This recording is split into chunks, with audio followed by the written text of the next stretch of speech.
On RPM tonight, the track finally dried, so the NASCAR Winston Cup stars raced Monday in the Pocono Mountains. Defending race champ and current point leader Bobby Labonte had problems early.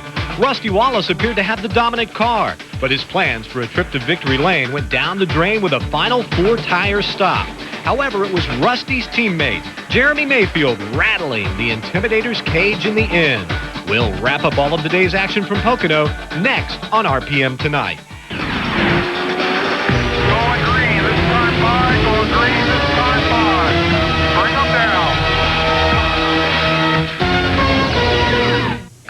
Hello, everyone. I'm John Kernan, along with Benny Parsons. Welcome to RPM Tonight. Pocono dried out today, so the NASCAR Winston Cup Series went racing, and after having an early problem, the Intimidator showed why he still got it, although one of the circuit's younger drivers borrowed from Dale Earnhardt's playbook and stole the victory. Professor, we pick up the action 4 laps in already. Earnhardt into the pits. Made some contact with Mark Martin. He was concerned about the right front fender rubbing the tire. He comes in. They change right sides. But Pocono's so large, he gets back on the racetrack and stays on the tail end of the lead laps. When Michael Waltrip's blown engine brings out the caution flag, he comes back around to the end of the field. And check this out. The point leader, Bobby Labonte, in the pits.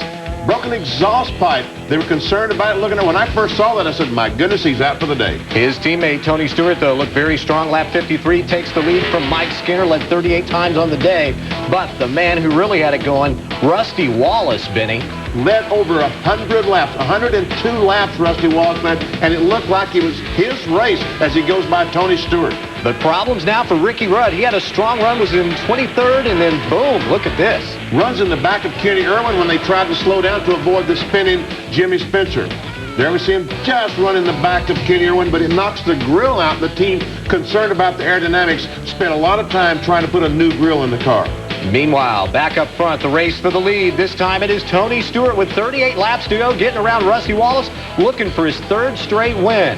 But after a round of pit stops, Stewart had a sizable lead with 20 to go, and then the caution came that Stewart didn't want. Mike Bliss hit the wall, and I guess you could say it was, what do you do? What do? You change 2, do you change 4? That's the decisions they've got to make. Tony Stewart, Greg Zipadello, they decide 2. But Stewart kills the engine, stalls the engine trying to leave the pits, and that little blurt cost him about 4 or 5 spots.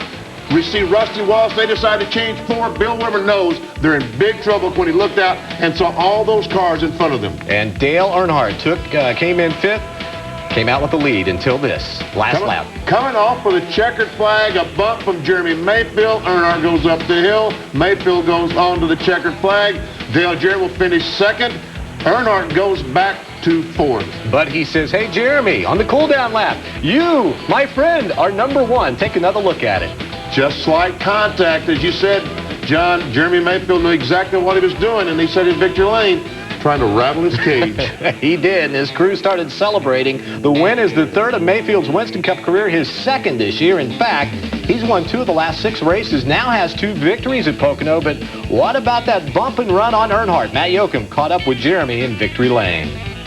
Jeremy Mayfield provided the thrilling finish with an intimidating move for his 2nd Pocono victory. Congratulations. What happened on the last lap? Man, the last 13 laps, we were following him, and I couldn't get close to him. I was tight, and all of a sudden he let off into tone turn or pushed or whatever, and we got a run on him, and I went into turn 3 down here and just had a run going and, did what he did to me all day long. Every time I'd pass him, he'd take the air off of me, and I had a run on him. He looked like he got a little loose, and that's the way it goes, he's done that plenty of times to everybody, and everybody's seen it, and I didn't do anything on purpose. I was just trying to finish the race, and that's the way it goes. Did you 2 touch, or was it just air off the spoiler? I didn't see anything on our car, like just air on the spoiler, but we may, got into him a little bit when he backed off, but hey, I've seen him tear the whole front end off of him before, so, and you learn from the best, and he's the best at it, and learned a lot from him, and learn how to know when to pass him, when not to. Does that make the victory more special to beat someone who is the best at, in particular, that kind of move, and who's one of the best in the sport? Oh, that's awesome. That's like a dream race for me. That's my ultimate deal. Is last time I won here, it was passing Darrell Waltrip for the lead, and this time it was Dale Earnhardt on the last lap, last corner, and love it. It's awesome, and I know he's probably pissed off about it. He's supposed to be the intimidator and got a little intimidated, I'm sure, but that's the way it goes, and we're just racing. I like racing with him, like race everybody out here, and I've never done anything dirty to anybody, so just racing. Final caution, a lot of debate, 2 tires versus 4. Why the 2? we decided, you know, I looked at my mirror coming down, and Rusty and I were talking about it, 2 or 4, and I knew my car didn't work that good on 2 before. And first we said 4, and then I started looking. I said, man, these guys are all going to take 2. And I said, we're here to win the race, not just sit back there and ride around. So let's gamble, stay up front, see if we can win. And took on 2, and it paid off for us. Congratulations. Jeremy Mayfield picks up his 2nd win in Pocono. Thank you, Matt. Dale Jarrett finished in the 2nd spot, about half a second behind Mayfield. Ricky Rudd slightly damaged the nose of his car during the races we showed you. Team got it fixed up with duct tape, and that paid off with a 3rd place finish. Earnhardt slipped to 4th, followed by Mark Martin and Tony Stewart, who led the 2nd most number of laps. We didn't have the best car. We worked and got it a lot better, and towards the end, the car was pretty fast, and we took 2 tires there at the end, and it just got too tight there. You know, we hadn't done that all day, but you know, I thought I'd blown a tire there when I got up to 3rd and went down into 1. Just lucky we didn't wreck, but good day for us. We finally gained some points. The guys did a great job. You know, in the middle of the race, come up on some lap cars, and they wrecked right in front of me, and I knocked the front end, caved the front bumper in, and we lost a lot of track position fixing it, and lucky to come back to 3rd. We had a great race car. I got beat. I got in the corner and shoved a little bit and got beat. Ended up 4th. Had a good car. Guys did a good job. They worked hard. You know, it was a good day for us. We were matching Jeremy's times. I mean, he was strong all day, and you know, we were really good on certain segments, and there were segments where we struggled. So yeah, it was good. We had a good day today. I mean, all the guys worked really hard. They had great pit stops. The weak link on the pit stops was me today. So yeah, it cost us some track position at the end. So you know, we had a really good day, though. Glad to be back in the top 10 consistently now. Checking out more of the finishing order of Monday's Pocono 500, Jeff Burton wound up in the 7th spot, followed closely by Jeff Gordon. Rusty couldn't make up any ground after taking on those 4 tires during his final stop. He finished in the 10th position. Another strong run, though, for Robert Presley. He was 11th. We got a little hole in the nose and got pushing, and then, you know, obviously at the end, 4 tires was the perfectly wrong thing to do. He was talking to Jeremy on the way in. Jeremy said 2 tires didn't work for him before, and he thought he was going to put 4 on, so that's the way it happens. And congratulations to Jeremy and his team. Have you talked to those guys why they decided at the last minute to go with 2? Or I think 2 tires was probably the right thing to do. We couldn't ask for a better day for the situation we had. We didn't have, you know, maybe a 10th place race car. I don't know where we finished, but a 10th place race car is at best, and you know, 20th at best at a lot of times. So we just struggled with the setup, and you know, we just couldn't hit upon it. And we tried a lot of different things, and you know, I think we learned a lot for next time. It's just that we couldn't make it work all today. Matt Kenseth once again posted the best finish by a rookie with a 14th place run right behind Labonte. Elliott Sadler led a lap or 2 and finished on the lead lap in the 15th position. Dale Earnhardt Jr.'s team had to fix some damage on his car sustained after contact with his father early in the race when Dale was going into the pits. Jr. still posted a top 20 finish. Jerry Nadeau, last driver on the lead lap, he finished 20th. But Benny, back to that bump and run. For me, it made it exciting, but I know you do not like that kind of stuff. Well, I mean, I got to be consistent, and I've said on this show before that I didn't like it. You know, last year when Earnhardt and Terry Labonte had that situation at Bristol, Casey Atwood and Jeff Green up in Milwaukee. And, you know, John, really true, that's one reason that I retired in 1988, because I knew if I was running second, 5 laps to go, I probably would end up second, because I was not going to hit someone to win the race. But if I was leading the race with 5 laps to go, I also knew that I probably was going to run second, because most everyone would bump me out of the way to win the race. So it's not something that just started happening last year or 2 years ago. This has been going on for quite a while now. Well, Earnhardt has, though, made his living off of moves like that. So is it forgivable in your mind when it happens to him? No. I mean, I didn't like it when Earnhardt got bumped out of the way. Neither do I like when Earnhardt gets bumped out of the way. Well, it appeared, though, as if Earnhardt's car was doing really well there at the end. As it looked like he might pull away from Mayfield, but then I believe it was over the tunnel turn. Mayfield got that great run on him. Why do you think he was able to do it there? John, I think that, you know, we talk about the aero push. The drivers talk about aerodynamic push. And at Pocono this afternoon, it was just clear what they were talking about. When the car in front, he has the full complement of air going over his car, and the guy behind in the middle of the corner, when he's supposed to turn the steering wheel and get back on the throttle to accelerate off the corner, we could see that Earnhardt and Jeremy Mayfield, Earnhardt would just leap out a car length or 2. In other words, Jeremy Mayfield's car would go down there and would not get that air on the nose of the car to push it down, and he would not turn. When he turned the wheel, he had to wait for just a second to get back on the throttle, which allowed Earnhardt to drive away. And I think that Jeremy realized that and looked to me like he backed up and said, okay, I'm going to back up. I'm going to get the air on my car. I'm going to get all 4 of these tires cool. I'm going to get them working the same way, and I'm going to make one run. one run. I got one chance to pass Earnhardt, and he chose the last lap. Going in the tunnel corner of the last lap. I was amazed that he waited that long. His teammate Rusty Wallace led 102 of the 200 laps, but that 4-tire change got him back in the pack. You mentioned Aero. Once again, it's a good car back in the pack. All of a sudden, it's an average car. I mean, it's unbelievable. Rusty Wallace with 4 tires, you would think would be much better than those guys. But as Robin Pemberton just said, they picked up that push. You get back behind those cars, and you pick up that Aero push. All the passing in the NASCAR Winston Cup race, all the passing is done from the middle of the corner to the middle of the straightaway. That's when you pass cars. You turn under them, you get back on the accelerator, and you drive by. The cars are just so aerodynamic today, you can't do that when you're behind someone. Maybe we should bring back the old square box cars. Benny, stick around. We'll talk a little bit more later on. Still to come on RPM tonight, we relive some of the great moments of the bump and run in NASCAR. And when we come back, it's back to Pocono for more on today's race. Whirlpool Gold, Even Cook, Easy Touch and Almond, Maytag Gemini, Frigidaire Speed Bake. That's all 250 of them. What was that 12th one again? All the name brands at a guaranteed low price. Lowe's, improving home improvement. Go to the business department. Pick up in aisle 2. See an appliance today? Take it home today. Why buy anywhere else? Lowe's, improving home improvement. Once again, a Subaru has received the highest possible rating in recent crash tests. The Legacy has beaten every car tested in its class. But the real story is that with our full-time all-wheel driving system, Subaru can help you avoid accidents altogether. The added safety of full-time all-wheel drive, #1 in crash tests. No wonder the competition keeps beating their heads against a wall. Subaru, the beauty of all-wheel drive. Nice lunch, Ed? I have been to the Edge and back. Okay. The Edge Pizza is back. Friends, civil servants, lend me your ears. The Edge is toppings. And then more toppings. On top of toppings. On top of other toppings. Peppers or neighbors to the sausage or neighbors to the onions. No outer crust. With no outer crust. It's a crust-free zone. Let go of your crusts, my friend. Choose the works recipe or create your own. But hurry, the Edge won't be around long. Go to the Edge! The Edge Pizza from Pizza Hut. Another one of the best pizzas under one roof. It didn't have to end like this. Armor All Protectant. Armor All Car Wax. It's not just shine, it's Armor All. It's your concert hall. It's your car. Keep it going with Midas. New services, more parts, a lifetime guarantee. For more than mufflers. Go Midas. RPM Tonight is brought to you by Lowe's Home Improvement Warehouse. Lowe's, improving home improvement.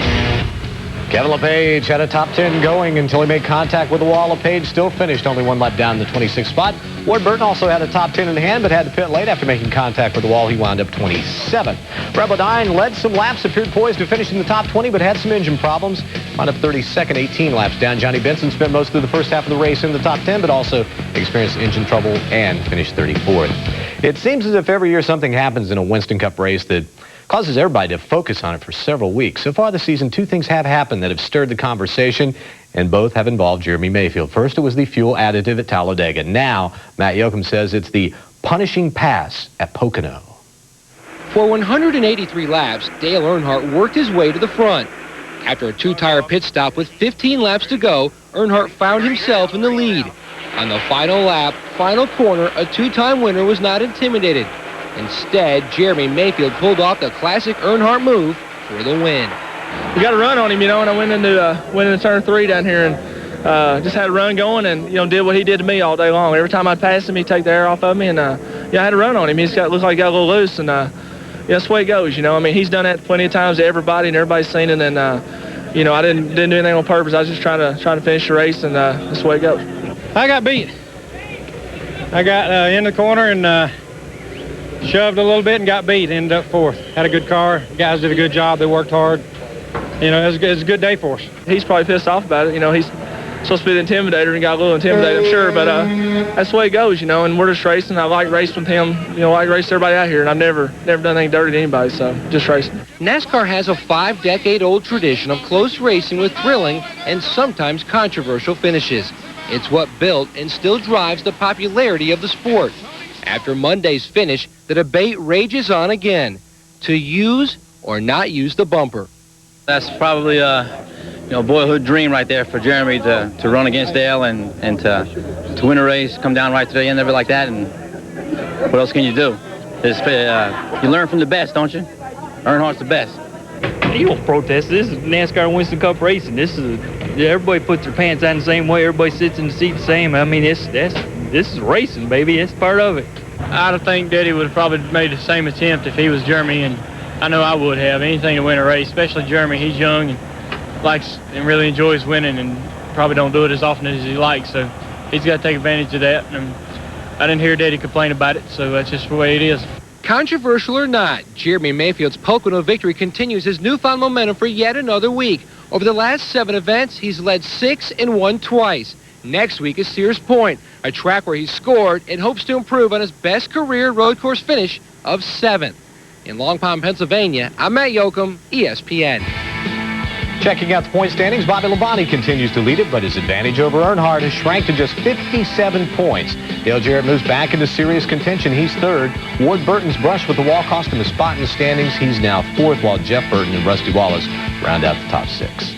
Benny Parsons is still with us, and BP Earnhardt keeps edging his way toward the top. He may win that 8th championship this year. John, a year ago, people had asked me, is Earnhardt going to win that 8th one? And I said, I don't think so, because I just didn't think he could do it. But I tell you what, it looks like I might have to eat those words, because you're right. He can do this. Yeah, the desire is definitely back, and the fire in the eye is still there. I told someone that, finally Earnhardt has bought all the things you can buy. When you start having success, when you get the money, you say, well, I'm going to buy this, I'm going to buy that. Well, he's bought everything there is to buy, so now he's back to square one. Let's win some races and more championships. Hey, you were at the, talking about a lot of money and stuff, the Kentucky Speedway. What they spent? Over $150 million. Beautiful facility. You were there for the truck race Saturday night. What'd you think of the place? Oh, it is a great racetrack, a very competitive racetrack. And, unfortunately, they caught a tough break. It rained Friday and Saturday about a couple inches, so the parking lots were flooded and people had trouble getting in there. But the folks that got there early and saw the race, they saw a great race. Yeah, Greg Biffle won it, and he is really on a roll. He is on a roll. Doggone.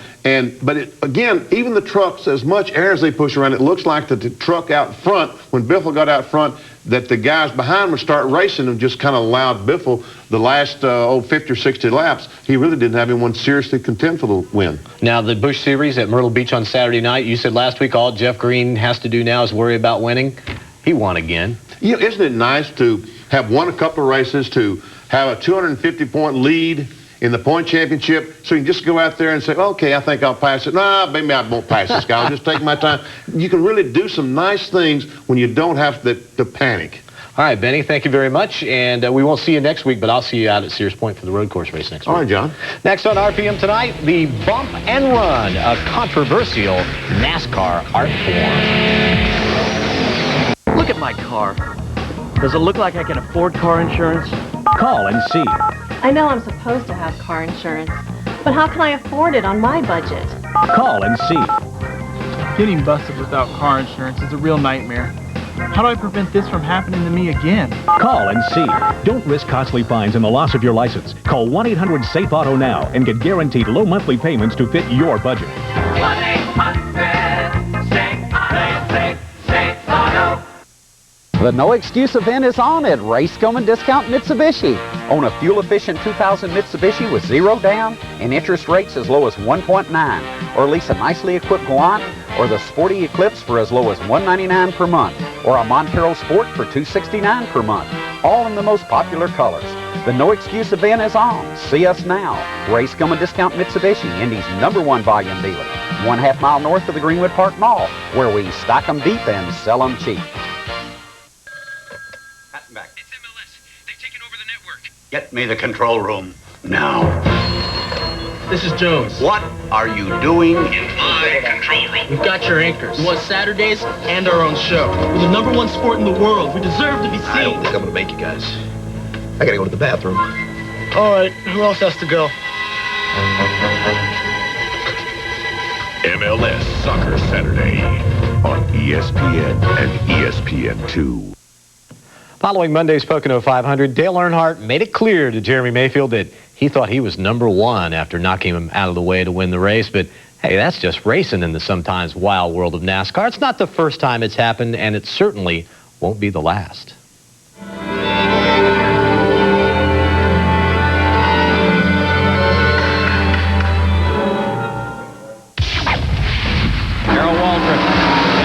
Corner now. Wallace comes down low again. He puts the tire. Waltrip loses it as they touch. Waltrip spins it backwards across the grass as they come to the white flag. As you can see, the tempers are hot when there's that much money on the line. A lot of guys, you know, they let greed overcome speed, and that's what happened. Using the racetrack to his advantage, he was going to slow it down. They turn and they bump. They bump. Here they come up the 7th corner. Who's going to win it? They're side by side. Rusty is well off the track. He cannot win it, and Ricky Rudd does. Unbelievable. Pearson now has the lead. Petty tries to go back down on the inside as they come out of the 4th turn. They only have about 750 yards to go. Oh! It's a straightaway. They did hit. Petty smashes into the wall. Will he come across the start-finish line? He's going to win the race. He's going to win it spinning, as he, I believe, will take the checkered flag. No, he did not make it. He is less than 100 yards from it. Here comes Pearson. Pearson is going to try to make it across the finish line. Petty has his car going. Pearson's going to win it. Oh, fashion and rainbow. He wins the race. 1 more to go. Rudd is inside of Dale Earnhardt as they go into turn number 1, and both of them spin. And Jeff Bodine takes the lead. That's Chocolate Myers, who is having a discussion with some of the members of the Ricky Rudd team. They ought to find that son of a bitch and let make him sit out the rest of the year. Oh, Sterling Marlin spins off of corner number 2. Sterling Marlin spins down the backstretch. Here comes Mark Martin trying to make a move off of corner number 4. It's a drag race. Wow. Oh, no. He's going down to try to have a word with Ricky Rudd. That's not very smart, Sterling. Final lap. Can Jeff Bodine catch Rusty Wallace? And he nudges him in turns 1 and 2. Wallace a little bit out of shape. Bodine back on the inside. They are door to door. Down for the white flag. Final time. Here's Wallace back on the inside. And he nudges Jeff Bodine in turns 3 and 4. The crowd on their feet. It will be sideways. Rusty Wallace will win it here. Out of turn 2, Donnie Allison in first. Where will Cale make his move? He comes to the inside. Donnie Allison throws the block. Cale hits him. He slides.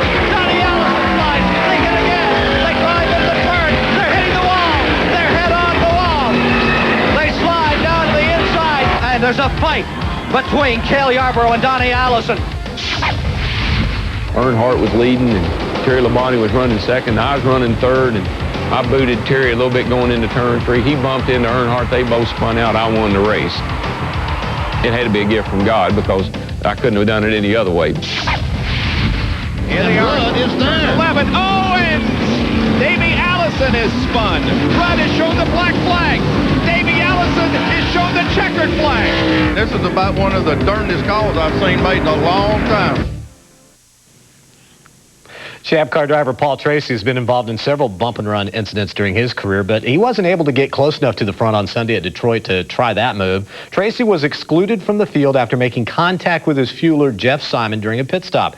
Simon suffered 4 broken toes in the incident and is expected to miss 6 weeks of action. It's a pretty sad day for our team. I thought we had a great opportunity to get a good finish for Team Cool Green, but you know, I'm really sorry about what happened. I came in the pits and tried to, I thought Jill was pulling out in front of me. Barry said he's going to pull out, he's going to pull out. And I just tried to avoid him and not get into him, and I locked the brakes and hit my crew guy, Jeff Simon. So he's got a broken toe, and so it's disappointing that you know, this all unfolded this way. Tony Kanaan suffered a broken arm in a crash at Detroit on Saturday and will be released from the hospital on Tuesday. He will fly to Miami, work with doctors there, and then go to Indianapolis next week to work with Dr. Terry Trammell. The team will decide tomorrow who will replace Kanaan while he's out of action. Among those being considered, former kart champion Alex Zanardi. 2 weekends, 3 races, 2 wins. When RPM Tonight continues, Eddie Cheever gets it done at Pikes Peak.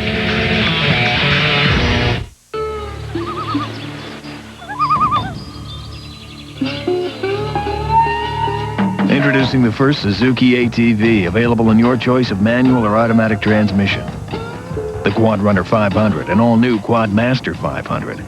The choice is yours.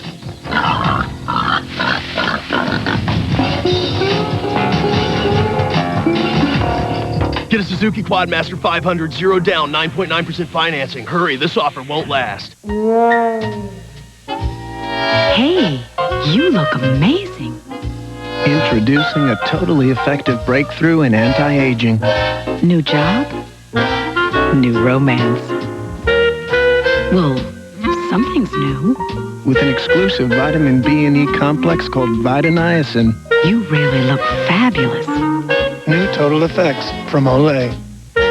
Proven to reveal a remarkable transformation. Hello? Got what it takes to do Sports Center? I'm Skippy D, tonight on Sports Center. Oh, yeah. He must be butter. Because he's on a roll. I don't know what the pitch is. Butter tastes like chicken. Enter the key to Sports Center sweepstakes presented by New Beck's Light. Let's see how women 21 to 34 feel about it. Watch Sports Center on ESPN Wednesdays at 11. Look for this Beck's Light key and log on to ESPN.com to win. The grand prize winner gets to tape their own segment of Sports Center. I'm amused by the simplicity of the game. Eddie Cheever picked up his 4th career Indy Racing Northern Light Series victory on Sunday at Pikes Peak International Raceway. It marked Infinity's first win as an engine manufacturer, snapping Oldsmobile's undefeated streak of 40 IRL races. When we made the decision to change engines, I remember Foyt walking up to me and calling me nothing short of a fool because I had just given up a winning combination to use an engine that wasn't going well. But in this case, he was wrong and I was right. Just everything works right here. The car wasn't very good on the first run, and then after we did the pit stops, we made some changes. My guys work really good and make the car work better, and just hang up there. Great car at times today. Maybe not quite the durability, and it didn't last quite as long in some of our runs as we'd hoped it would. But great pit stops from the Delphi crew, and our goal over the last 2 races was to get back into this points championship, and clearly with a first in Texas and a third here, we've dame that.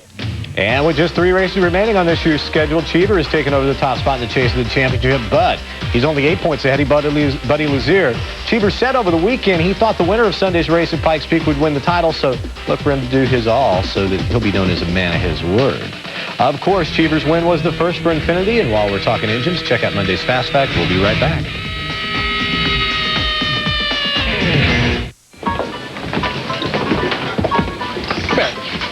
Get out of here.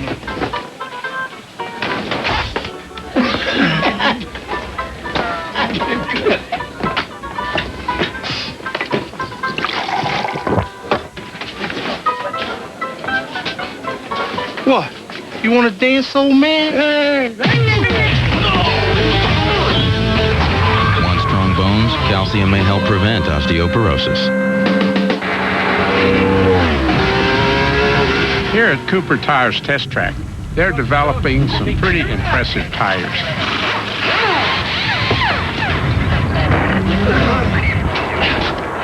Hey, Okay, next car. record time, Mr. Palmer. Cooper Tires, drive on. It didn't have to end like this. Armor All Protectant.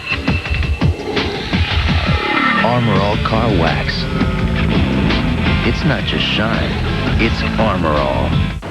Castrol Super Clean All-Wheel Cleaner is uniquely formulated to instantly release brake dust and road grime. So your wheels will look new, even if your car isn't. Castrol Super Clean All-Wheel Cleaner outperforms all leading wheel cleaners.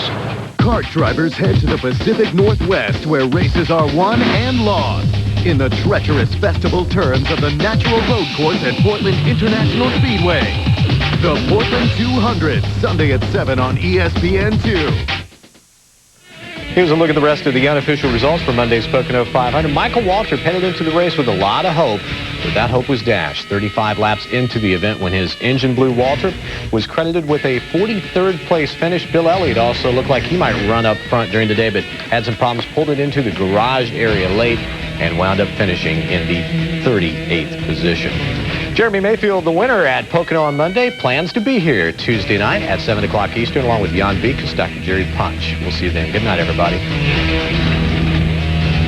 RPM Tonight is a presentation of ESPN, the worldwide leader in sports. For more, log on to ESPN.com, part of the Go Network. Go.com.